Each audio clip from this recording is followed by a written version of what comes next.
Hello and welcome to Tuesday's edition of Yesterday in Baseball. My name is Luke and today we've got a great show for you guys. It is October the 21st and we just concluded the American League Championship Series. We had Game 7 last night. We're going to get into all that action. And then we're going to talk a little bit about just the series as a whole, our thoughts, of course, break down Game 7. And we'll get into just some other fun stuff before heading into the rest of the week. No baseball until Friday as we have Toronto and LA matching up in Game 1 of the World Series then.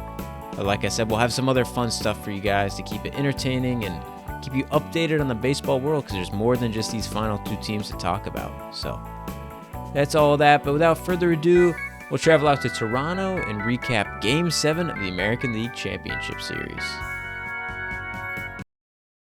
The American League Championship Series came down to Game 7 on Monday night as the Toronto Blue Jays took on the Seattle Mariners in Toronto. The Mariners came out swinging at the top of the first inning as Julio Rodriguez hit a double to lead off the game. Then Josh Naylor knocked him in on a seeing eye base hit to right field, and that put Seattle up 1-0. That lead didn't last long though as Toronto evened things at 1 thanks to a Dalton Varsho RBI single, which made it 1-1 after the first.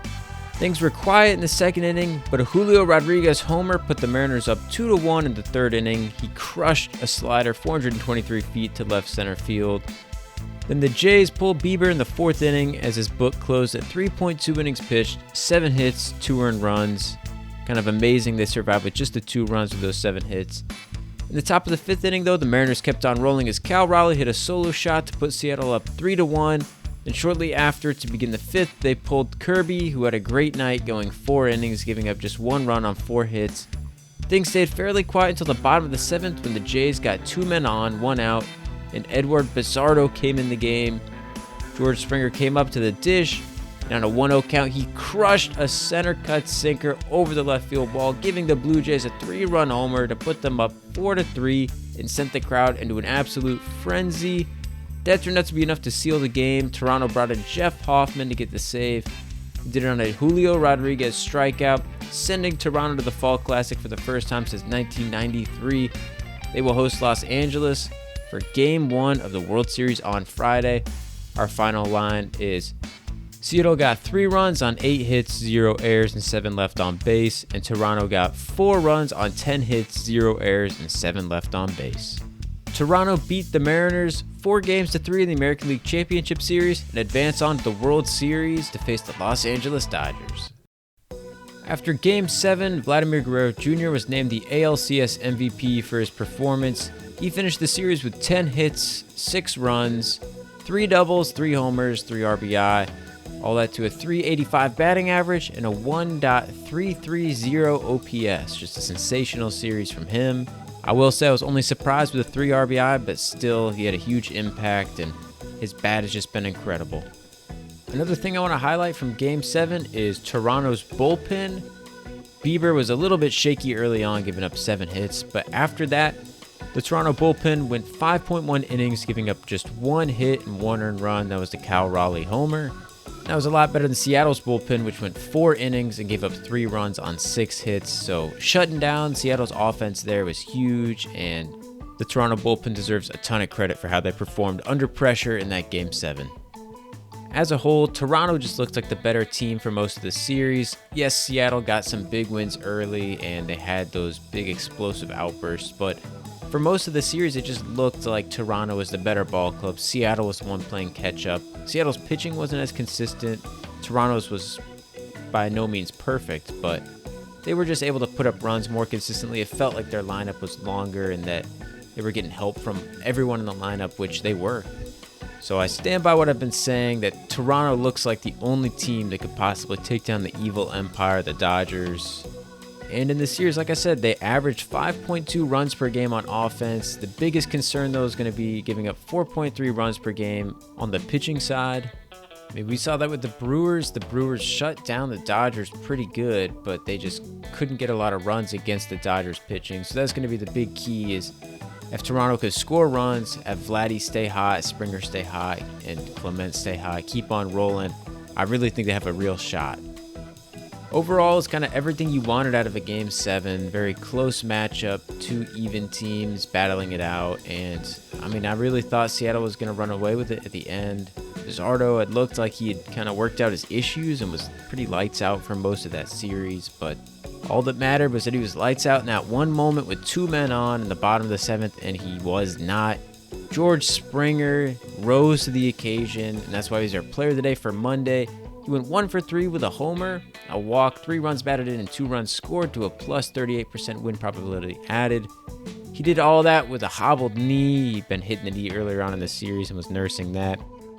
But he rose to the occasion. He'd had those big moments before with the Astros. He did it again for Toronto and that country, helping them advance onto the World Series for the first time in just over 30 years, as they'll go on to face the Dodgers, and that's why he was our player of the day for Tuesday. So it's a very exciting Game 7, very happy for Toronto. That's huge for them, and I mean, they've been a successful team in recent history, but they haven't made it to a World Series, not even in my lifetime, so that's pretty incredible, and that'll be a fun matchup. But your heart definitely breaks for Seattle and their fans and their players. You could hear it in some of those post-game interviews. Cal Raleigh very choked up after having, the performance of a lifetime, the best catching season of all time. They had so many big names on that team, and a few with expiring contracts. You wonder what next year's going to look like for them.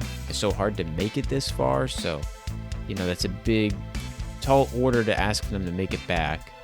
And you hear Cal Raleigh talking about it. They asked him, is the season a failure? And he's like, you don't want to say it is, but it is. They expected to go to the World Series. They expected to win the World Series, and it just didn't work out. I heard in like a Brian Wu clubhouse interview, just one of the players just screaming just out of anger, frustration afterwards. And, like I said, you just feel for them. You could see how much it meant to these players and to the fans there in Seattle. It'd been so long since they'd seen good, successful playoff baseball at home, and then even just to make it that far. So they've never made it to that World Series. That's the furthest they've made it. They've never made it to a Game 7 of an ALCS, so kind of sad for them. But they have a lot to hang their hat on. They had a great season. They made it further than the other 27 teams in the league. So it's hard, with that one more win, you become the most iconic Mariners team ever. But it wasn't quite in the cards for them. Maybe next year they reload and come back. They had some pitching, woes, so we'll see. I'll be interested to see if they make any moves this offseason or some trades or something. But it was a great series. Really enjoyed it. Every game, it seemed like there was something that had me on the edge of my seat. A little bit different than the NLCS, which was very one-sided. But I enjoyed it. Like I said, that might be the best baseball we get for the rest of the year. Nothing against this World Series matchup. I'm very excited for that. But it was just two so evenly matched teams with a lot to play for and, a lot of passion behind it. So just made for some great baseball, and I loved every second of it. So a little bummed that's over, but I'm excited for this Friday. We'll get kind of, David versus Goliath a little bit. So yeah, that's exciting. Those are kind of just my thoughts at the end of the series. You guys will have to let me know in the comments or anything what you guys thought of this series. I thought it was electric and amazing, but yeah, I'll be interested to hear. That is everything from Tuesday's show. Thank you guys so much for listening. We're going to have some fun stuff on tap for you guys this week in terms of just mixing up some of the content. I know we don't have baseball for the next 3-4 days, so trust me, I'll keep you guys entertained, give you guys some preparation for this World Series, and just kind of recap some other stuff that happened in the baseball world that might be happening while we're focused on these playoffs. So tune back in tomorrow. We'll have more baseball for you, and hope you guys enjoyed. Thank you again, and have a great day.